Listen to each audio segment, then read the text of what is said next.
ಹರ ಓಂ ತತ್ಸತ್ಪರಬ್ರಹ್ಮಣೇ ನಮಃ. ಶಂಕರಂ ಶಂಕರಾಚಾರ್ಯಂ ಕೇಶವಂ ಬಾದರಾಯಣಂ ಸೂತ್ರಭಾಷ್ಯಕೃತೌ ವಂದೇ ಭಗವಂತೌ ಪುನಃ ಪುನಃ.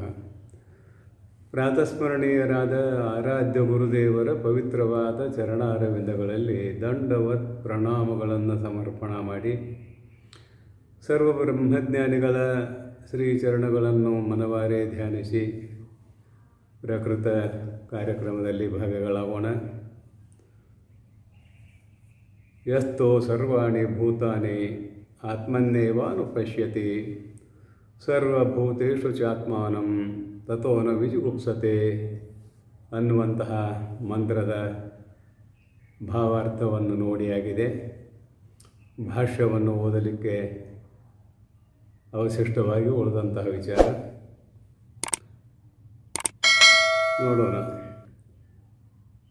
ನಿನ್ನೆಯ ಪ್ರವಚನದಲ್ಲಿ ಮುಮುಕ್ಷುವಿಗೆ ಪರಿವ್ರಾಟ್ ಅಂತ ಕರೆದಿದ್ದಾರೆ ಅನ್ನುವುದನ್ನು ಚಿಂತನೆ ಮಾಡಿಯಾಗಿದೆ. ಅದರ ಮುಂದಿನ ಭಾಷ್ಯ ಈಗ ನೀವು ನೋಡಬೇಕಾದದ್ದು. ಯಸ್ತು ಪರಿವ್ರಾಟ್ ಮುಮುಕ್ಷು ಸರ್ವಾಣಿ ಭೂತಾನಿ ವ್ಯಕ್ತಾದೀನಿ ಸ್ಥಾವರಾಂತಾನಿ ಆತ್ಮನ್ನೇವ ಅನುಪಶ್ಯತಿ ಆತ್ಮವ್ಯತಿರಿಕ್ತಾನಿ ನ ಪಶ್ಯತಿ ಇತ್ಯರ್ಥಃ. ಇಲ್ಲಿವರೆಗೆ ಭಾಷ್ಯ ಮುಗಿದಿದೆ. ತನಗಿಂತಲೂ ಭಿನ್ನವಾಗಿ ಯಾವ ಪದಾರ್ಥಗಳನ್ನು ನೋಡುವುದಿಲ್ಲ. ಅವ್ಯಕ್ತ ಅಂತ ನಾವಿಲ್ಲಿ ಕೇವಲ ಸೂಕ್ಷ್ಮ ಪದಾರ್ಥಗಳು ಅಂತ ಅಷ್ಟೇ ಅಲ್ಲ, ಮಹತ್ತತ್ವ, ಅವ್ಯಕ್ತ ಇತ್ಯಾದಿ ಪ್ರಕ್ರಿಯೆಯಲ್ಲಿ ಬರತಕ್ಕಂತಹ ಶಬ್ದಗಳು ಮಹತ್ತತ್ವವನ್ನೇ ಮೊದಲು ಮಾಡಿಕೊಂಡು ಅವ್ಯಕ್ತವನ್ನೇ ಮೊದಲು ಮಾಡಿಕೊಂಡು ಹುಲ್ಲು ಕಡ್ಡಿಯವರೆಗೆ ಇರುವ ಸಕಲ ಜೀವರಾಶಿಗಳನ್ನು ತನ್ನ ಸ್ವರೂಪದಲ್ಲಿಯೇ ನೋಡುತ್ತಾನೆ ಅನ್ನುವಂತಹ ಅಭಿಪ್ರಾಯ ಇಷ್ಟು ಭಾಷ್ಯದಿಂದ ಗೊತ್ತಾಗಿದೆ. ಅದನ್ನೇ ಮುಂದೆ ವರಿಸುತ್ತಾರೆ. ಸರ್ವಭೂತೇಷು ತೇಷು ಏವ ಚ ಆತ್ಮಾನಂ ತೇಷಾಮಪಿ ಭೂತಾನಾಂ ಸ್ವಂ ಆತ್ಮಾನಂ ಆತ್ಮತ್ವೇನ ಸರ್ವಭೂತೇಷು ತೇಷು ಏವ ತೇಷು ಸರ್ವಭೂತೇಷು ಏವ ಆತ್ಮಾನಂ ತನ್ನನ್ನು ಆತ್ಮಾನಂ ತನ್ನನ್ನು ಚ ಮತ್ತು ತೇಷಾಮಪಿ ಭೂತಾನಾಂ ಸ್ವಂ ಆತ್ಮಾನಂ ಆತ್ಮತ್ವೇನ ಸ್ವಂ ಆತ್ಮಾನಂ ಆತ್ಮತ್ವೇನ ತನ್ನ ಅಲ್ಲಿರುವಂತಹ ಆತ್ಮನಿಗೂ ತನ್ನ ಸ್ವರೂಪಭೂತವಾಗಿರುವ ಆತ್ಮನಿಗೂ ಯಾವ ಭೇದವೂ ಇಲ್ಲ ಎಂದು ನೋಡುವ ಸಹಜವಾದ ಜ್ಞಾನ ಅವನಲ್ಲಿ ಇರುತ್ತದೆ. ಯಥಾ ಹೇಗೆಂದರೆ ಅಸ್ಯ ದೇಹಸ್ಯ ಕಾರ್ಯಕರಣಸಂಘಾತಸ್ಯ ಆತ್ಮ ಅಹಂ ಸರ್ವಪ್ರತ್ಯಯ ಸಾಕ್ಷೀಭೂತಃ ಚೇತಯಿತ ಕೇವಲಃ ನಿರ್ಗುಣಃ ಅನೇನೈವ ಸ್ವರೂಪೇಣ ಅವ್ಯಕ್ತಾದೀನಾಂ ಸ್ಥಾವರಾಂತಾನಾಂ ಅಹಮೇವ ಆತ್ಮ ಇತಿ ಸರ್ವಭೂತೇಷು ಚ ಆತ್ಮಾನಂ ನಿರ್ವಿಶೇಷಂ ಯಹ ತೋ ಅನುಪಶ್ಯತಿ ಸಹ ತತಃ ತಸ್ಮಾದೇವ ದರ್ಶನಾತ್ ನ ವಿಜುಗುಪ್ಸತೆ ವಿಜುಗುಪ್ಸಾಂ ಘೃಣಾಂ ನ ಕರೋತಿ. ಏನು ಹೇಳಕ್ಕೆ ಹೊರಟಿದ್ದಾರೋ ಅಂದ್ರೆ ಹೇಗೆ, ಯಥಾ ಹೇಗೆ ಅಸ್ಯ ದೇಹಸ್ಯ ಅನ್ನೋದಕ್ಕಂತಾರೆ ಕಾರ್ಯಕರಣ ಸಂಘಾತಸ್ಯ ಅಸ್ಯ ದೇಹಸ್ಯ ಕಾರ್ಯಕರಣ ಸಂಘಾತ. ಈ ಶರೀರವನ್ನು ಕಾರ್ಯಕರಣ ಸಂಘಾತ ಅಂತ ಕರ್ಕೊಂಡು ಬರ್ತೇವೆ. ಈ ಶರೀರವೇ ಕಾರ್ಯ, ಇಲ್ಲಿ ಕರಣಗಳು ಇವೆ, ಕಾರ್ಯಕರಣ ಎಲ್ಲ ಕರಣಗಳಿಂದ ಕೂಡಿಕೊಂಡದ್ದು ಇದು ಶರೀರ ಕಾರ್ಯ ಅಂತ ಕರೆಸಿಕೊಳ್ತದೆ. ಕಾರ್ಯಕರಣ ಸಂಘಾತಸ್ಯ ಆತ್ಮ ಅಹಂ ನಾನು ಆತ್ಮಸ್ವರೂಪನಾಗಿದ್ದೇನೆ. ಸರ್ವ ಪ್ರತ್ಯಯ ಸಾಕ್ಷೀಭೂತಃ ಅಷ್ಟೇ ಅಲ್ಲ, ಇಲ್ಲಿ ನಡೆಯುವ ಪಂಚಜ್ಞಾನೇಂದ್ರಿಯಗಳ ಹಾಗೂ ಮನಬುದ್ಧ್ಯಾದಿಗಳ ಯಾವ ಯಾವ ಜ್ಞಾನಗಳು ಇವೆಯೋ, ತಿಳಿವಳಿಕೆಗಳು ಇವೆಯೋ, ಅವೆಲ್ಲವುಗಳನ್ನು ಅರಿಯುವ ಸಾಕ್ಷಿ ಸ್ವರೂಪನೂ ನಾನು ಆಗಿದ್ದೇನೆ. ಚೇತಯಿತ, ಸಾಕ್ಷಿ ಅಷ್ಟೇ ಅಲ್ಲ, ನಾನು ಚೈತನ್ಯ ಸ್ವರೂಪ. ಚೈತನ್ಯ ಸ್ವರೂಪನಾಗಿದ್ದುಕೊಂಡು ಎಲ್ಲವನ್ನೂ ಅರಿಯುವವನಾಗಿದ್ದೇನೆ. ಅದರ ಜೊತೆಗೆ ಇನ್ನೂ ಬರೀತಾರೆ, ಕೇವಲ ನನ್ನನ್ನು ಬಿಟ್ಟು ಇಲ್ಲಿ ಯಾವುದೂ ಇಲ್ಲ. ಕೇವಲ ನಿರ್ಗುಣ, ಜಾತಿ ದ್ರವ್ಯ ಕ್ರಿಯಾ ಮೊದಲಾದವುಗಳು ನನ್ನಲ್ಲಿ ಇಲ್ಲವೇ ಇಲ್ಲ.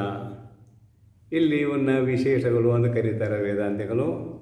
ಜಾತಿ ದ್ರವ್ಯ ಕ್ರಿಯಾ ಗುಣ ಮೊದಲಾದವುಗಳು ನನ್ನಲ್ಲಿ ಇಲ್ಲವೇ ಇಲ್ಲ. ನಾನು ಕೇವಲ ಸ್ವರೂಪನಾಗಿದ್ದೇನೆ. ಅನೇನ ಏವ ಸ್ವರೂಪೇಣ, ಈ ಸ್ವರೂಪದಿಂದಲೇ ಅವ್ಯಕ್ತಾದೀನಾಂ, ಅವ್ಯಕ್ತವನ್ನೇ ಮೊದಲು ಮಾಡಿಕೊಂಡು ಸ್ಥಾವರಾಂತಾನಾಂ, ಹುಲ್ಲು ಕಡ್ಡಿಯವರೆಗೆ ಇರತಕ್ಕಂತಹ ಸಕಲ ಭೂತಗಳಲ್ಲಿ, ಸಕಲ ಪ್ರಾಣಿಗಳಲ್ಲಿ ಅಹಮೇವ ಆತ್ಮ, ನಾನೇ ಆತ್ಮಸ್ವರೂಪನೂ ಆಗಿದ್ದೇನೆ. ಇತಿ ಸರ್ವಭೂತೇಷು ಚ ಮತ್ತು ಹೀಗೆ ಸಕಲ ಭೂತಗಳಲ್ಲಿ ಅಂದರೆ ಪ್ರಾಣಿಗಳಲ್ಲಿ ನಿರ್ವಿಶೇಷಂ ಆತ್ಮಾನಂ, ಯಾವ ವಿಶೇಷವೂ ಇಲ್ಲದೇ ಇರುವ, ಅರ್ಥಾತ್ ಜಾತಿ ಗುಣ ಕ್ರಿಯಾದಿ ಮೊದಲಾದ ಯಾವ ವಿಶೇಷಗಳೂ ಇಲ್ಲದೇ ಇರುವಂತಹ ಯಹ ತು ಅನುಪಶ್ಯತಿ, ಯಾವನು ಹೀಗೆ ನೋಡುತ್ತಾನೆಯೋ, ಸಹ ತತಃ ಅವನು, ತತಃ ಅಂದರೆ ತಸ್ಮಾತ್, ಈ ರೀತಿಯಾಗಿ ದರ್ಶನಾತ್ ನೋಡೋಣದರಿಂದ ನ ವಿಜುಗುಪ್ಸತೆ, ಆತನು ಇಲ್ಲಿ ವಿಜುಗುಪ್ಸ ಅನ್ನುವ ಶಬ್ದವನ್ನು ಬರೀತಾರೆ. ವಿಜುಗುಪ್ಸ ಅನ್ನುವ ಶಬ್ದಕ್ಕೆ ತಿರಸ್ಕಾರ ಬುದ್ಧಿ ಇಲ್ಲ, ಅಸಹ್ಯ ಪಡುವಂತಹ ತನ ಇಲ್ಲ, ನಿಂದಿಸುವ ತನ ಇಲ್ಲ, ಹೊಗಳುವ ತನ ಇಲ್ಲ, ಅಂತೂ ಇಲ್ಲಿ ಯಾವುದೂ ಇಲ್ಲ ಅಂತ ಹೇಳಬೇಕಾಗಿದೆ.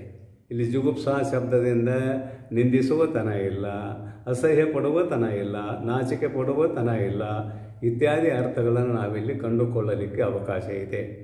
ಆದುದರಿಂದ ಎಲ್ಲವೂ ತನ್ನ ಸ್ವರೂಪವೇ ಆಗಿ ಕಾಣುತ್ತಿರುವಾಗ ಯಾವುದನ್ನು ನಿಂದಿಸಬಹುದು, ಯಾವುದನ್ನು ನೋಡಿ ನಾಚಿಕೆ ಪಡಬಹುದು, ಯಾವುದನ್ನು ನೋಡಿ ಹೇಯತ್ವ ಬುದ್ಧಿ ಬರಬಹುದು, ಅಂದರೆ ಯಾವುದೂ ಇಲ್ಲವೇ ಇಲ್ಲ ಅನ್ನುವಂತಹ ಭಾವ ಈ ಭಾಷ್ಯದಿಂದ ನಮ್ಗೆ ಗೊತ್ತಾಗ್ತದೆ. ದರ್ಶನಾತ್ ವಿಜುಗುಪ್ಸ ನ ವಿಜುಗುಪ್ಸತೆ ಅನ್ನೋದು ಮುಂದೆ ಬರೀತಾರೆ. ವಿಜುಗುಪ್ಸಾಂ ಘೃಣಾಂ ನ ಕರೋತಿ, ಈ ಹೇಳಿದ ಅರ್ಥಗಳೇ. ವಿಜುಗುಪ್ಸಾಂ ಘೃಣಾಂ ನ ಕರೋತಿ, ಘೃಣ ಅಂದರೆ ಅದಕ್ಕೆ ನಿಂದೆ ಅಂತ ಅರ್ಥ ಇದೆ, ಆಲಸ್ಯ ಅಂತ ಅರ್ಥ ಇದೆ, ಬೇಸರ ಪಡುವುದಂತ ಅರ್ಥ ಇದೆ.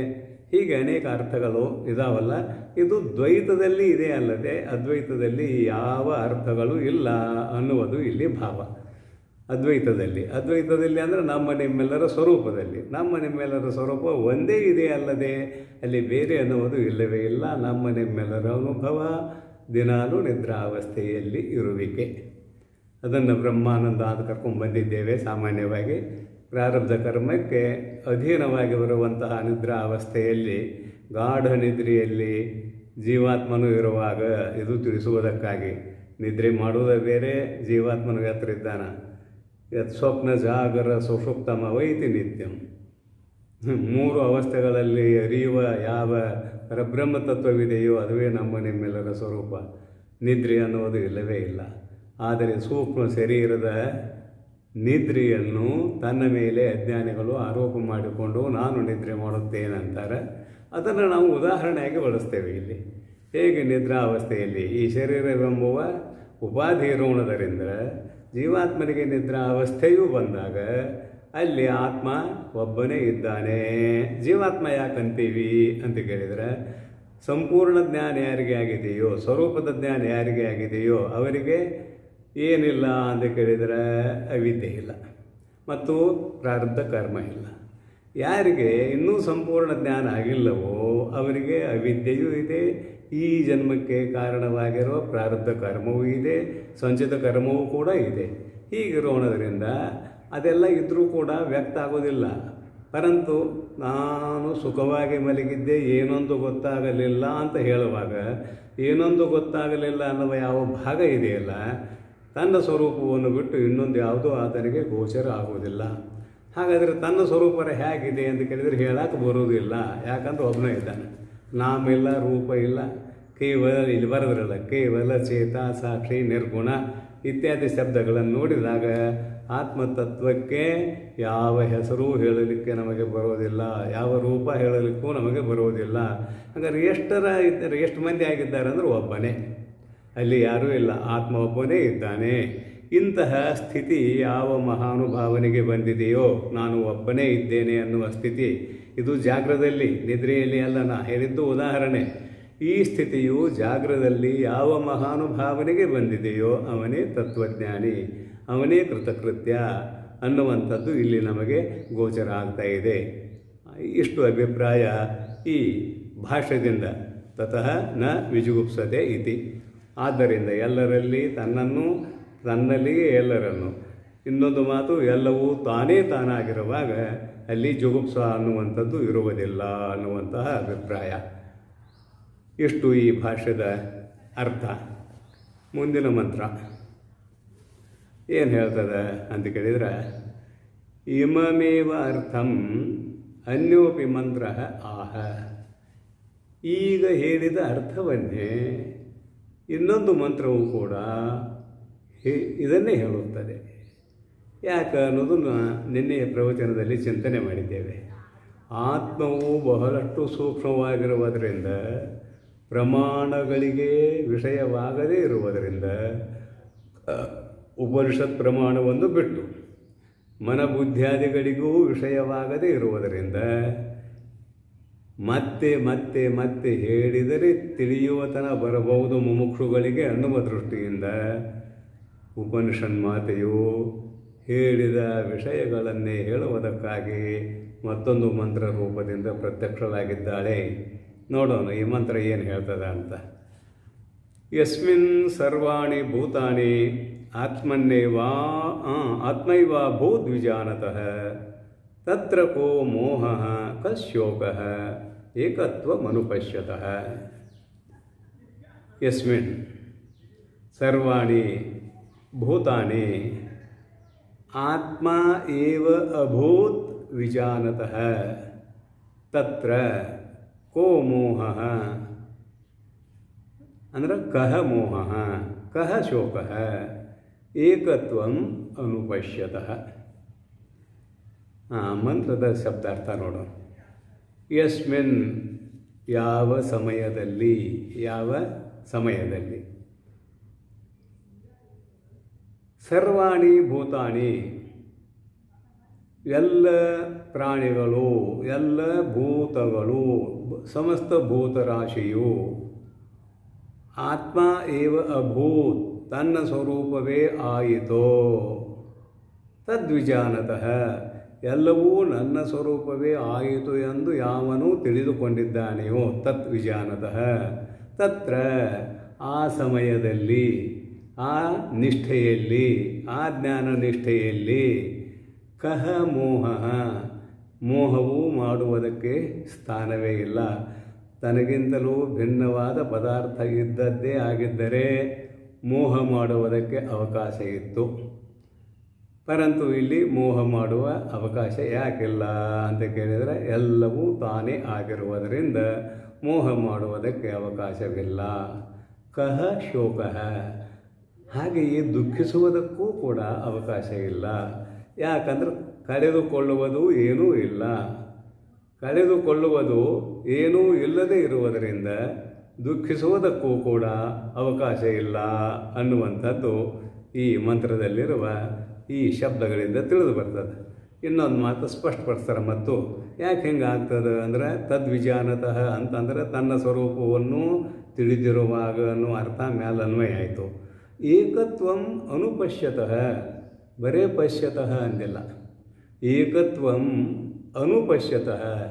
ಇಲ್ಲಿ ಅನು ಅನ್ನುವಂತಹ ಉಪಸರ್ಗವನ್ನು ಸೇರಿಸ್ಯಾರ. ಅನುಪಶ್ಯತಃ ನಿರಂತರವಾಗಿ, ಏಕತ್ವಂ ಪಶ್ಯತಃ ಅಂದರೆ ವಿಚ್ಛಿತಿ ಇಲ್ಲದೆ ಕೇವಲ ತನ್ನ ಸ್ವರೂಪವೇ ತನಗೆ ಕಾಣುತ್ತಿರುವಾಗ, ಬೇರೆ ಏನೂ ಇಲ್ಲವೇ ಇಲ್ಲ, ಕೇವಲ ತನ್ನ ಸ್ವರೂಪವೇ ತನಗೆ ಕಾಣುತ್ತಿರುವಾಗ ಕಹ ಮೋಹ ಕಶೋಕ, ಅಲ್ಲಿ ಮೋಹ ಮಾಡುವುದಕ್ಕೂ ಅವಕಾಶವಿಲ್ಲ, ಶೋಕಿಸುವುದಕ್ಕೂ ಅವಕಾಶವಿಲ್ಲ. ಶೋಕ ಅಂದರೇನೇ ಸಂಸಾರ, ಸಂಸಾರ ಇಲ್ಲ. ಆತ್ಮವಿತ್ ಶೋಕಂ ತರತಿ, ಶೋಕಂ ಅಂದರೆ ಅಲ್ಲಿ ಸಂಸಾರ ಅಂತ ಅರ್ಥ ಮಾಡ್ಯಾರ. ಯಾವನು ತತ್ವಜ್ಞಾನಿಯಾಗಿದ್ದಾನೆಯೋ ಅವನು ಸಂಸಾರವನ್ನು ದಾಟುತ್ತಾನೆ. ಶೋಕ ಶಬ್ದದಿಂದ ಎಲ್ಲ ಬರ್ತದೆ. ಮಾನ ಅಪಮಾನ, ಹೋಗು ಬಾ, ಕೊಡು ತೆಗೆದುಕೋ, ಹುಟ್ಟು ಸಾವು, ಇದೆಲ್ಲವೂ ದುಃಖ ದುಮ್ಮಾನ ಎಲ್ಲವೂ ಅಲ್ಲಿ ಕ್ರೋಢೀಕರಣ ಆಗ್ತದೆ. ಅದಕ್ಕೆ ಇಲ್ಲಿ ಸಂಸಾರದ ಲವಲೇಶವೂ ಇಲ್ಲವೇ ಇಲ್ಲ ಅನ್ನುವುದು ದೃಢವಾದ ಅರ್ಥ. ಇದಕ್ಕೆ ಭಾಷ್ಯಕಾರರು ಏನು ಭಾಷ್ಯವನ್ನು ಬರೀತಾರೆ ಅನ್ನುವುದನ್ನು ನೀವು ವಿಚಾರ ಮಾಡೋಣ. ಯಸ್ಮಿನ್ ಕಾಲೇ ಬರೀತಾರೆ ಭಾಷ್ಯಕಾರರು. ಯಸ್ಮಿನ್ ಕಾಲೇ, ಯಾವ ಕಾಲದಲ್ಲಿ, ಯಥೋಕ್ತಾನಿ ವಾ, ಯಥೋಕ್ತಾನಿ ಹಿಂದೆ ಹೇಳಿರುವ, ತಾನಿ ಏವ ಭೂತಾನಿ ಹಿಂದಿನ ಮಂತ್ರದಲ್ಲಿ ಹೇಳಿರುವಂತಹ ಅವ್ಯಕ್ತವನ್ನೇ ಮೊದಲು ಮಾಡಿಕೊಂಡು ಸ್ಥಾವರಾಂತದವರೆಗಿನ ಸಕಲ ಭೂತಗಳು ಅಂದರೆ ಸಕಲ ಪ್ರಾಣಿಗಳು ತಾನಿ ಏವ ಭೂತಾನಿ ಸರ್ವಾಣಿ ಪರಮಾರ್ಥ ಆತ್ಮದರ್ಶನಾತ್, ಅಲ್ಲಿ ಕಾರಣರೂಪದಿಂದ ಕಾರ್ಯರೂಪದಿಂದ ಜಗತ್ತು ಭಿನ್ನ ಭಿನ್ನವಾಗಿರಬಹುದು. ಕಾರಣರೂಪದಿಂದ ನೋಡಿದಾಗ ಜಗತ್ತು ಭಿನ್ನ ಭಿನ್ನವಾಗಿ ಇರಲಿಕ್ಕೆ ಅವಕಾಶವಿಲ್ಲ. ಒಂದು ಉದಾಹರಣೆ, ಕಾರಣರೂಪದಿಂದ ನೋಡಿದಾಗ ಅಲ್ಲಿ ಭೇದ ಇಲ್ಲ. ಹೇಗೆ? ನೀವು ಉಡುವಂತಹ ಬಟ್ಟೆಗಳು, ಈ ಬಟ್ಟೆಗಳಲ್ಲಿ ಅನೇಕ ವಿಧವಾದ ವೈಚಿತ್ರ್ಯವನ್ನು ನೋಡ್ತಾ ಇದ್ದೇವೆ. ಪಂಚೆ ಅಂತೇವೆ, ಪ್ಯಾಂಟ್ ಅಂತೇವೆ, ಪೈಜಾಮ್ ಅಂತೇವೆ, ಇನ್ನೂ ಏನೇನೋ ಶರ್ಟ್ ಅಂತೇವೆ, ಅಂಗಿ ಅಂತೇವೆ, ಬೇರೆ ಬೇರೆ ಹೆಸರುಗಳಿಂದ ಕರಿತೇವೆ. ಆದರೆ ಈ ಎಲ್ಲ ಬಟ್ಟೆಗಳಿಗೆ ಇನ್ನು ಹೆಣ್ಣು ಮಕ್ಕಳ ಬಟ್ಟೆ ಬೇರೆ, ಗಂಡು ಮಕ್ಕಳ ಬಟ್ಟೆ ಬೇರೆ, ತಲೆಗೆ ಸುತ್ತುವ ಬಟ್ಟೆ ಬೇರೆ, ಉತ್ತರಿಯೇ ಬೇರೆ, ಅರ್ಧ ಭಾಗದಲ್ಲಿ ಸುತ್ತುವ ಬಟ್ಟೆ ಬೇರೆ, ಇವೆಲ್ಲ ಬೇರೆ ಬೇರೆ ಬೇರೆ ಅಂತ ಕರೆಸಿಕೊಡ್ತಾವ. ಪರಂತು ನೂಲಿನ ದೃಷ್ಟಿಯಿಂದ ನೋಡಿದಾಗ ಅಲ್ಲಿ ಭೇದದ ಲವಲೇಶವೂ ಇಲ್ಲ, ಎಲ್ಲವೂ ನೂಲು. ಇದು ಉದಾಹರಣೆ. ಹಾಗೆಯೇ ಈ ಪ್ರಪಂಚ ಇದೆಯಲ್ಲ, ಕಾರ್ಯರೂಪದಿಂದ ನೋಡಿದಾಗ ಅಲ್ಲಿ ಕಾರಣರೂಪದಿಂದ ನೋಡಿದಾಗ ನೂಲು ಅಂತಾಯಿತು ಉದಾಹರಣೆಯಲ್ಲಿ. ಈ ಜಗತ್ತನ್ನು ನಾವು ಕಾರ್ಯರೂಪದಿಂದ ನೋಡಿದಾಗ ಭಿನ್ನ ಭಿನ್ನ ಕಾಣಬಹುದು. ಈ ಜಗತ್ತನ್ನು ಕಾರ್ಯರೂಪದಿಂದ ನೋಡುವವರು ಯಾರು ಅಂತ ಕೇಳಿದರೆ ಆತ್ಮನನ್ನು ಅರಿಯಲಾರದ ಅಜ್ಞಾನಿಗಳು. ಅಜ್ಞಾನಿಗಳಿಗೆ ವೈಚಿತ್ರ್ಯವಾಗಿ ಕಾಣುತ್ತದೆ. ಇದನ್ನು ಇಟ್ಟುಕೊಂಡೇ ಇವರು ಹೇಳ್ತಾ ಇದ್ದಾರೆ, ಎಲ್ಲ ಜೀವರಾಶಿಗಳಲ್ಲಿ ಎಲ್ಲ ಪ್ರಾಣಿಗಳಲ್ಲಿ ಕಾರಣರೂಪದಿಂದ ತನ್ನನ್ನೇ ನೋಡುವಂತಹ ಮಹಾನುಭಾವ ತತ್ವಜ್ಞಾನಿ ಅಂತ. ಅವನ ದೃಷ್ಟಿಯಲ್ಲಿ ಯಾವುದೂ ಅನೇಕ ಇಲ್ಲ. ಪರಂತು ಈ ಜಗತ್ತಿನ ಜನರು ನೋಡುವುದನ್ನು ಇಲ್ಲಿ ಅಂಗೀಕರಿಸಿ ಆ ಎಲ್ಲ ಕಾರ್ಯರೂಪದಿಂದ ಇರುವಂತಹ ಪ್ರಪಂಚವನ್ನು ಕಾರಣರೂಪದಿಂದ ನೋಡಿದಾಗ ಅಲ್ಲಿ ಆತ್ಮಸ್ವರೂಪವನ್ನು ಬಿಟ್ಟು ಬೇರೆ ಯಾವುದೂ ಇಲ್ಲವೇ ಇಲ್ಲ ಅನ್ನುವ ಪರಮಾರ್ಥ ಆತ್ಮದರ್ಶನಾತ್, ಯಥಾತ್ಮವಾದ ಆತ್ಮವೇ ಹೀಗೆ ವಿವರ್ತವಾಗಿ ತೋರುತ್ತಿದೆ. ಅರ್ಥಾತ್ ಆತ್ಮವನ್ನು ಬಿಟ್ಟು ಅಲ್ಲಿ ಯಾವುದೂ ಇಲ್ಲವೇ ಇಲ್ಲ. ಆತ್ಮ ಏವ ಅಭೂತ್, ಹೌದು ಎಲ್ಲವೂ ಆತ್ಮವೇ ಆಗಿದೆ. ಆತ್ಮ ಏವ ಸಂವೃತ್ತಃ ಪರಮಾರ್ಥ ವಸ್ತು ವಿಜಾನತಃ, ಆ ಆತ್ಮತತ್ವವೇ ಸಂವೃತಃ ಚೆನ್ನಾಗಿ ಅನುಭವಕ್ಕೆ ಬಂದಿದೆ. ಪರಮಾರ್ಥ ವಸ್ತು ವಿಜಾನತಃ, ಪರಮಾರ್ಥ ವಸ್ತುವನ್ನು ತಿಳಿದುಕೊಂಡಿರುವ ಮಹಾನುಭಾವನಿಗೆ ಆತ್ಮವಸ್ತುವೇ ಆಗಿದೆ ಅದೆಲ್ಲವೂ. ತಸ್ಮಿನ್ ಕಾಲೇ ತತ್ರ ಆತ್ಮನಿವ ಕೋ ಮೋಹ. ತಸ್ಮಿನ್ ಕಾಲೇ ಅಂದ್ರೆ ಆ ಕಾಲದಲ್ಲಿ, ಅಥವಾ ವಾ ಇದೆಯಲ್ಲ, ಅಥವಾ ಆತ್ಮನಲ್ಲಿ ತನ್ನ ಸ್ವರೂಪದಲ್ಲಿ, ತತ್ರ ಅನ್ನೋದಕ್ಕೆ ತಸ್ಮಿನ್ ಕಾಲೇ ತತ್ರ ವಾ ಆತ್ಮನಿ ಅಥವಾ ತನ್ನ ಸ್ವರೂಪದಲ್ಲಿ, ಕಹ ಮೋಹ ತನ್ನ ಸ್ವರೂಪದಲ್ಲಿ ಮೋಹ ಮಾಡುವುದಕ್ಕೆ ಜಾಗ ಎಲ್ಲಿದೆ, ಅವಕಾಶ ಎಲ್ಲಿದೆ? ಅಲ್ಲಿ ಜಾಗ ಇಲ್ಲ, ಅವಕಾಶವೂ ಇಲ್ಲ. ಕಹ ಮೋಹ. ಕಹ ಶೋಕ, ಅಲ್ಲಿ ಯಾವ ಸಂಸಾರ ಇದೆ?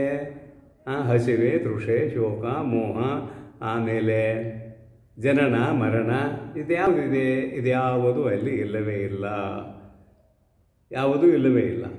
ಶೋ ಬರೀತಾರೆ ಅದರ ಸಮಸ್ತ ಪದ.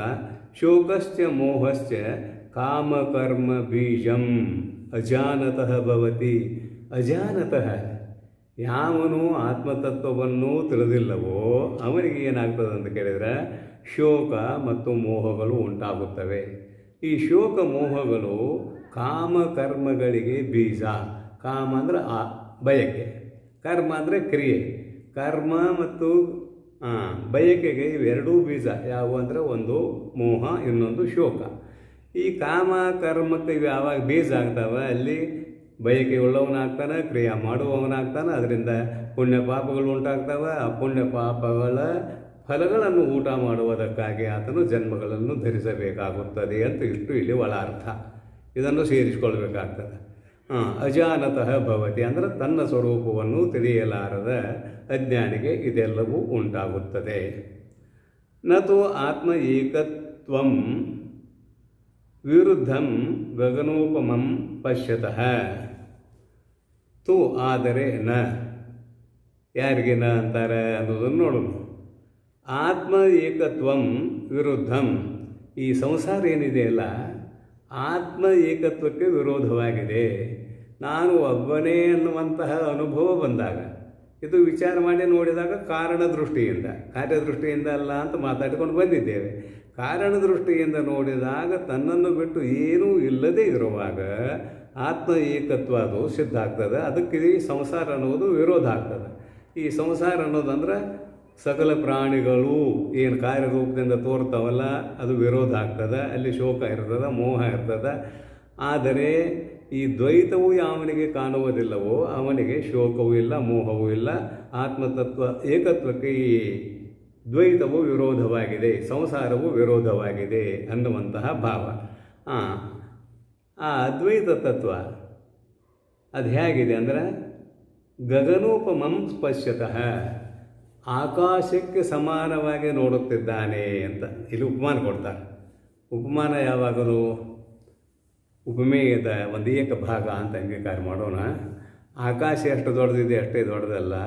ಈ ಆಕಾಶದಲ್ಲಿ ಯಾವುದೂ ಇಲ್ಲ, ಕೊಡೋದಿಲ್ಲ, ತಗೊಳ್ಳೋದಿಲ್ಲ, ಹುಟ್ಟುವುದಿಲ್ಲ, ಸಾವುವುದಿಲ್ಲ, ಹೋಗೋದಿಲ್ಲ, ಬರೋದಿಲ್ಲ ಅಂತ ನೈಯಾಯಿಕರು ಹೇಳ್ತಾರೆ. ಹುಟ್ಟು ಸಾವು ಇಲ್ಲ, ನಿತ್ಯ ಅಂತ. ಅಂತೂ ಆಕಾಶ ಬಯಲು. ಇಲ್ಲಿ ನಮಗೆ ವ್ಯಾಪಕ ಅನ್ನುವ ಅರ್ಥದಲ್ಲಿ ಎಲ್ಲ ಕಡೆಗೆ ಹಾಸುಹೊಕ್ಕಾಗಿ ತುಂಬಿಕೊಂಡಿದ್ದಾನೆ ಒಂದು ಅರ್ಥ, ನಿರವಯವ ಒಂದು ಅರ್ಥ, ನಿರಾಕಾರ ಇನ್ನೊಂದು ಅರ್ಥ, ಅದು ಯಾವುದಕ್ಕೂ ಒಳಪಡುವುದು ಅಲ್ಲ ಅನ್ನುವುದು ಮತ್ತೊಂದು ಅರ್ಥ. ನೈನಂ ಛಂದಂತಿ ಶಸ್ತ್ರಾಣಿ ನೈನಂ ದಹತಿ ಪಾವಕಃ ಇತ್ಯಾದಿ ಗೀತೆಯ ಶಬ್ದಗಳನ್ನು ಅಥವಾ ಮಂತ್ರಗಳನ್ನು, ಶ್ಲೋಕಗಳನ್ನು ವಿಚಾರ ಮಾಡಿದಾಗ ಈ ಆಕಾಶವನ್ನೇ ಏನೂ ಮಾಡೋಕ್ಕಾಗೋದಿಲ್ಲ, ಆತ್ಮತತ್ವಕ್ಕೂ ಏನೂ ಮಾಡೋಕ್ಕಾಗೋದಿಲ್ಲ. ಆದರೆ ಇಲ್ಲಿ ಮುಖ್ಯವಾದ ಅಭಿಪ್ರಾಯ ವ್ಯಾಪಕ ಮತ್ತು ಒಂದೇ, ನಿರ್ಗುಣ ನಿರಾಕಾರ ಅನ್ನುವುದು ಮುಖ್ಯವಾದ ಅಭಿಪ್ರಾಯ ಅಂತ ಇಷ್ಟು ಈ ಭಾಷೆಯಿಂದ ನಿಮಗೆ ತಿಳಿಯುವಂತಹ ವಿಚಾರ ಇದು. ಮುಂದೆ ಭಾಷೆ ಏನಂತಾರೆ ನೋಡೋಣ. ಕಹ ಮೋಹ ಕಹ ಶೋಕ ಇತಿ ಶೋಕಮೋಹಯೋ ಅವಿದ್ಯಾ ಕಾರ್ಯಯೋ ಆಕ್ಷೇಪೇಣ ಅಸಂಭವ ಪ್ರದರ್ಶನಾತ್ ಸಕಾರಣಸ್ಯ ಸಂಸಾರಸ್ಯ ಅತ್ಯಂತಮೇವ ಉಚ್ಛೇದ ಪ್ರದರ್ಶಿತೋ ಭವತಿ. ಇಲ್ಲೇನಂತಾರೆ ಅಂದ್ರೆ ಆಕ್ಷೇಪ. ಆಕ್ಷೇಪ ಅಂದ್ರೆ ದೃಢತರವಾದ ತಿಳಿವಳಿಕೆ ಇರುವಾಗ ಆಕ್ಷೇಪ ಮಾಡೋಕ್ಕೆ ಬರ್ತದೆ. ಅದು ಸಂಭವಿಸುವುದಿಲ್ಲ ಅನ್ನುವ ಸಮಯದಲ್ಲಿ ಆಕ್ಷೇಪ ಮಾಡೋಕ್ಕೆ ಬರ್ತದೆ. ಪ್ರಶ್ನೆ ಮಾಡೋದು ಬೇರೆ, ಅಲ್ಲಿ ಸಂಶಯ ಇರ್ತದೆ. ಆಕ್ಷೇಪ ಮಾಡುವಾಗ ದೃಢವಾದ ನಿಶ್ಚಯದ ಜ್ಞಾನ ಇರ್ತದೆ. ಹೀಗೆ ಇದೆ ಅನ್ನೋದು ಮನೆಗೆ ಗೊತ್ತಿದ್ದಾಗ ನೀವೇನು ಹೇಳ್ತಾ ಇದ್ದೀರಲ್ಲ ಅದು ಸರಿಯಲ್ಲ ಅಂತ ಹೇಳಿದಾಗ ಅದು ಆಕ್ಷೇಪ ಅಂತ ಆಗ್ತದೆ. ಯಾಕೆ ಸರಿಯಲ್ಲ ಅಂದಾಗ ಅವ ಅದನ್ನು ಸ್ಪಷ್ಟವಾಗಿ ವ್ಯಕ್ತಪಡಿಸ್ತಾನೆ. ಆವಾಗ ಅವ್ರಿಗೆ ಗೊತ್ತಾಗ್ತದೆ ಯಾರಿಗೆ ಇದು ಆಕ್ಷೇಪಾರ್ಥ ಅಂತ. ಇಲ್ಲಿ ಭಾಷ್ಯಕಾರರು ಬರೀತಾರೆ, ಹೋ ಇದನ್ನು ಕಹ ಅಂತ ಓದ್ತಾ ಇದ್ದೇನೆ. ಕಹ ಮೋಹ ಕಹ ಶೋಕ. ಇಲ್ಲಿ ಆತ್ಮತತ್ವದ ದರ್ಶನವಾದಾಗ, ತನ್ನ ಸ್ವರೂಪದ ಜ್ಞಾನ ಆದಾಗ ಅಲ್ಲಿ ಮೋಹಕ್ಕೂ ಅವಕಾಶವಿಲ್ಲ, ಶೋಕಕ್ಕೂ ಅವಕಾಶವಿಲ್ಲ. ಯಾಕಿಲ್ಲ ಅಂದ್ರೆ ಅಲ್ಲಿ ಇನ್ನೊಂದು ಇಲ್ಲ ಇಲ್ಲ ಅನ್ನುವುದು ದೃಢತರವಾದ ಜ್ಞಾನ ಆಗಿರುವುದರಿಂದ ಶೋಕ ಮೋಹಗಳು ಅಲ್ಲಿ ಇಲ್ಲ ಅನ್ನುವುದು ಆಕ್ಷೇಪಾರ್ಥದಲ್ಲಿ ಬಂದಿದೆ ಅಲ್ಲದೆ ಇದ್ದಾವೆ, ಅವುಗಳನ್ನು ಪರಿಹರಿಸಿಕೊಳ್ಳಬೇಕು ಅನ್ನುವ ಅರ್ಥದಲ್ಲಿ ಬಂದಿಲ್ಲ. ಅದಕ್ಕಾಗಿ ಕೋ ಮೋಹ ಕಶೋಕ ಇತಿ ಶೋಕಮೋಹಯೋ ಇವೆರಡು ಯಾವುವು ಏನು ಅಂತ ಕೇಳಿದರೆ ಅವಿದ್ಯಾ ಕಾರ್ಯಯೋ. ಈ ಶೋಕ ಮತ್ತು ಮೋಹ ಅವಿದ್ಯೆಯ ಕಾರ್ಯಗಳು, ಅವಿದ್ಯೆಯಿಂದ ತೋರಿಕೊಳ್ಳತಕ್ಕಂಥವುಗಳು, ಅವಿದ್ಯೆಯಿಂದ ಸುಮ್ಮನೆ ಹುಟ್ಟತಕ್ಕಂಥವುಗಳು, ನಿಜವಾಗಿ ಹುಟ್ಟಿಲ್ಲ, ಅವಿದ್ಯೆಯಿಂದ ತೋರಿಕೊಳ್ಳತಕ್ಕಂಥವುಗಳು ಅನ್ನುವುದೇ ಯಥಾರ್ಥ. ಅವಿದ್ಯೆಯಿಂದ ತೋರಿಕೊಳ್ಳತಕ್ಕಂಥವುಗಳು ಮತ್ತು ತೋರ್ತಾ ಅಂದಮೇಲೆ ಹುಟ್ಟಿದವಲ್ಲ ಅಂತ ಅನಿಸಿದರೆ ಇಲ್ಲ, ಅದು ಮಾಯಾ ಮಾತ್ರ, ಕೇವಲ ತೋರ್ತದೆ. ಇರುವಿಕೆ ಅನ್ನೋದು ಅವಕ್ಕೆ ಇಲ್ಲವೇ ಇಲ್ಲ. ಅದಕ್ಕಾಗಿ ಅವಿದ್ಯಾ ಕಾರ್ಯಯೋ ಆಕ್ಷೇಪೇಣ ಕೋ ಮೋಹ ಕಶೋಕ ಅನ್ನುವುದು ಆಕ್ಷೇಪಾರ್ಥದಲ್ಲಿ ಬಂದಿದೆ. ಅಸಂಭವ ಪ್ರದರ್ಶನಾತ್ ಆತ್ಮಜ್ಞಾನವಾದಾಗ ಶೋಕ ಮೋಹಗಳು ಸಂಭವಿಸುವುದೇ ಇಲ್ಲ, ಅಲ್ಲಿ ಅವುಗಳಿಗೆ ಸ್ಥಳವೇ ಇಲ್ಲ ಅನ್ನುವಂತಹ ದೃಢವಾದ ತಿಳಿವಳಿಕೆಯಿಂದ ಇಲ್ಲಿ ಆಕ್ಷೇಪಾರ್ಥದಲ್ಲಿ ಕೋ ಮೋಹ ಕಶೋಕ ಅನ್ನುವುದನ್ನು ಭಾಷ್ಯಕಾರರು ಎತ್ತಿ ತೋರಿಸಿದ್ದಾರೆ. ಸಕಾರಣಸ್ಯ ಇಲ್ಲಿ ಕಾರಣ ಸಹಿತವಾಗಿರುವ ಅವಿದ್ಯೆ. ಕಾರಣ ಯಾವುದು ಅಂತ ಕೇಳಿದರೆ ಅವಿದ್ಯೆ. ಅವಿದ್ಯೆ ಜಡವಾಗಿದೆ, ಅವಿದ್ಯೆ ಜಡವಾಗಿದೆ. ಈ ಪ್ರಪಂಚಕ್ಕೆ ಅದು ಹೆಂಗೆ ಕಾರಣ ಆಗ್ತದೆ ಅಂತ ಕೇಳಿದರೆ ಆತ್ಮನ ಸನ್ನಿಧಾನದಲ್ಲಿ ಜಗತ್ತಿಗೆ ಕಾರಣ ಆಗ್ತದೆ. ಮಯಾಧ್ಯಕ್ಷೇಣ ಪ್ರಕೃತಿ ಸೂಯತೆ ಸಚರಾಚರಂ. ಗೀತೆಯಲ್ಲಿ ಭಗವಂತ ಹೇಳ್ತಾನೆ, ಮಯಾಧ್ಯಕ್ಷೇಣ ಪ್ರಕೃತಿ ಸೂಯತೆ ಸಚರಾಚರಂ. ಸಾಂಖ್ಯರು ಹೇಳ್ತಾರೆ, ಪ್ರಕೃತಿ ಸ್ವಯಂ ಕರ್ತ್ರಿ, ಅದು ಸ್ವತಂತ್ರವಾಗಿ ಜಗದ್ರೂಪದಲ್ಲಿ ಪರಿಣಮಿಸುತ್ತದೆ ಅನ್ನೋದು ಸಾಂಖ್ಯರ ಅಭಿಪ್ರಾಯ. ಆತ್ಮತತ್ವದ ಅದಕ್ಕೆ ಆತ್ಮತತ್ವದ ಸಂಪರ್ಕವೇ ಇಲ್ಲ, ಅರ್ಥಾತ್ ಅವರ ಆತ್ಮವನ್ನು ಒಪ್ಪುವುದೇ ಇಲ್ಲ. ಪ್ರಕೃತಿಯೇ ಅವರಿಗೆ ಪರಮ ಸತ್ಯವಾದ ವಸ್ತು. ಪುರುಷನನ್ನು ಒಪ್ತಾರೆ, ಪುರುಷ ಬೇರೆ. ನಾವು ಒಪ್ಪುವಂತಹ ಬ್ರಹ್ಮನ ಒಪ್ಪುವುದಿಲ್ಲ, ನಿರ್ಗುಣ ನಿರಾಕಾರವಾದ ಬ್ರಹ್ಮನ ಒಪ್ಪುವುದಿಲ್ಲ. ಅದಕ್ಕಾಗಿ ಸಾಂಖ್ಯರು ಏನಂತಾರೆ ಅಂತ ಕೇಳಿದರೆ ಈ ಪ್ರಕೃತಿಯು ಜಗತ್ತಿಗೆ ಕರ್ತೃಯಾಗಿದೆ ಅಂತಾರೆ. ಆದರೆ ನಾವು ಅಂತೇವೆ ಇಲ್ಲಿ ಅವಿದ್ಯೆಯ ಕಾರಣ ಅಂದೀವಿ. ಆದರೆ ಆತ್ಮನ ಸಾನ್ನಿಧ್ಯವಿಲ್ಲದೆ ಹೋದರೆ ಜಗದ್ರೂಪವಾಗಿ ಪರಿಣಮಿಸುವ ಅವಕಾಶ ಪ್ರಕೃತಿಗೆ ಇಲ್ಲ, ಆ ಸಾಮರ್ಥ್ಯವೂ ಇಲ್ಲ. ಆದುದರಿಂದ ನಾವು ಮಯಾಧ್ಯಕ್ಷೇಣ ಅನ್ನುವುದನ್ನು ಮರೆಯುವಂತಿಲ್ಲ. ಸಕಾರಣಸ್ಯ ಕಾರಣ ಸಹಿತವಾಗಿರುವ ಸಂಸಾರಸ್ಯ ನಾಮರೂಪ ಕ್ರಿಯಾತ್ಮಕವಾದ ಈ ಜಗತ್ತು ಜನನ ಮರಣ ಸಹಿತವಾಗಿರುವ ಈ ಸಂಸಾರಕ್ಕೆ ಅತ್ಯಂತಮೇವ ಉಚ್ಛೇದ. ಅತ್ಯಂತಮೇವ ಅಂದರೆ ಮತ್ತೆ ಅದು ಕಾಣುವುದೇ ಇಲ್ಲ, ಮತ್ತೆ ಅದು ತೋರುವುದೇ ಇಲ್ಲ. ಅತ್ಯಂತಮೇವ ಉಚ್ಛೇದ. ಅಧಿಷ್ಠಾನದ ಜ್ಞಾನವಾದ ಮೇಲೆ ಅಧ್ಯಸ್ಥವಾಗಿ ತೋರುವ ವಸ್ತು ಮತ್ತೆ ಅಲ್ಲಿ ತೋರಿಕೊಳ್ಳುವುದಿಲ್ಲ. ಇಲ್ಲಿ ಅಧಿಷ್ಠಾನ ಯಾವುದು ಅಂತ ಕೇಳಿದರೆ ಸರ್ವಕ್ಕೂ ಆತ್ಮನೇ ಆಧಾರನೂ ಹೌದು, ಅಧಿಷ್ಠಾನನೂ ಹೌದು. ಅವನಲ್ಲಿ ಮೊದಲು ಅವಿದ್ಯೆ ಇದೆ. ಅವಿದ್ಯೆಯಿಂದ ಏನಾಗೈತೆ ಅಂತ ಕೇಳಿದರೆ ಆತ್ಮನಲ್ಲಿ ಇಲ್ಲದೆ ಇರುವಂತಹ ಜಗತ್ತು ತೋರ್ತಾ ಇದೆ. ಹೆಂಗೆ ತೋರ್ತಾ ಇದೆ ಅಂತ ಕೇಳಿದರೆ ಉದಾಹರಣೆ ನಮ್ಮವ ಹಗ್ಗ, ಹಾವ, ಕಪ್ಪೆ ಚಿಪ್ಪು, ಬೆಳ್ಳಿ, ಮರುಮರೀಚಿಕೆ, ಮೋಟು ಮರ, ಕಳ್ಳ, ಇವ ನಮ್ಮ ಬಂಡವಾಳ. ಹಗ್ಗದಲ್ಲಿ ಹಾವು ಇಲ್ಲದೆ ಇದ್ದರೂ ಕೂಡ ಮಬ್ಬುಗತ್ತಲೆ ಎಂಬುವ ದೋಷದಿಂದ ಹಾವಿನಂತೆ ತೋರ್ತದೆ. ಪ್ರಖರವಾದ ಬಿಸಿಲಿನಲ್ಲಿ ಬಿದ್ದಿರುವ ಶಿಂಪು, ಕಪ್ಪೆ ಚಿಪ್ಪು ಬೆಳ್ಳಿಯಂತೆ ಹೊಳೆಯುತ್ತದೆ. ಅದು ಬೆಳ್ಳಿಯಂತೆ ಹೊಳೆಯುವ ಭ್ರಾಂತಿಯನ್ನು, ಬೆಳ್ಳಿಯಂತೆ ಹೊಳೆಯುವ ತನದಿಂದ ಬೆಳ್ಳಿ ಎಂಬುವ ಭ್ರಾಂತಿಯನ್ನು ಉಂಟು ಮಾಡುತ್ತದೆ. ಅಲ್ಲಿ ಬೆಳ್ಳಿ ಇಲ್ಲ, ಹಗ್ಗದಲ್ಲಿ ಹಾವ ಇಲ್ಲ. ಎಲ್ಲಿವರೆಗೆ ಅವು ಕಾಣ್ತಾವೆ ಅಂತ ಕೇಳಿದರೆ ಅಧಿಷ್ಠಾನದ ಜ್ಞಾನ ಆಗುವವರೆಗೆ ಅವು ಕಾಣ್ತಾವೆ. ಹಗ್ಗದ ಜ್ಞಾನ ಆಯ್ತಂದ್ರೆ ಹಾವ ಅಲ್ಲಿ ಇಲ್ಲ, ಮೊದಲು ಇರಲಿಲ್ಲ, ಈಗ ತೋರುವಾಗಲೂ ಇಲ್ಲ, ತೋರಿ ಜ್ಞಾನ ಆದಮೇಲೆ ಇಲ್ಲಂತ ನಿಶ್ಚಯ ಆಯ್ತಲ್ಲ, ಆಗಲೂ ಇಲ್ಲ.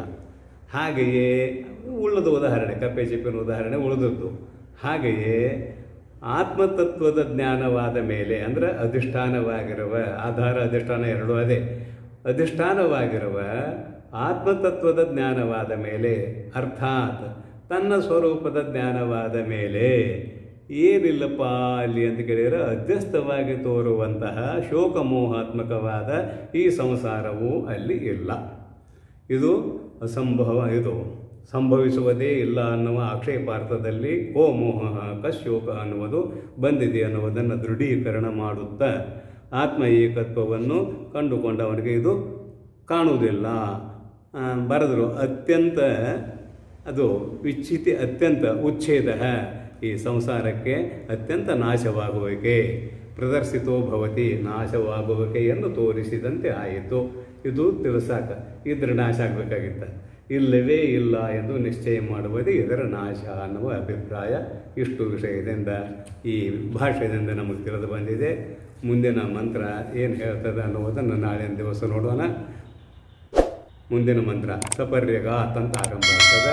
ಇಷ್ಟು ಹೇಳಿ ನನ್ನ ಇವತ್ತಿನ ಪಾಠ ಪ್ರವಚನಕ್ಕೆ ವಿಶ್ರಾಂತಿಯನ್ನು ಬಯಸುತ್ತೇನೆ. ಓಂ ಶಾಂತಿ ಶಾಂತಿ ಶಾಂತಿ.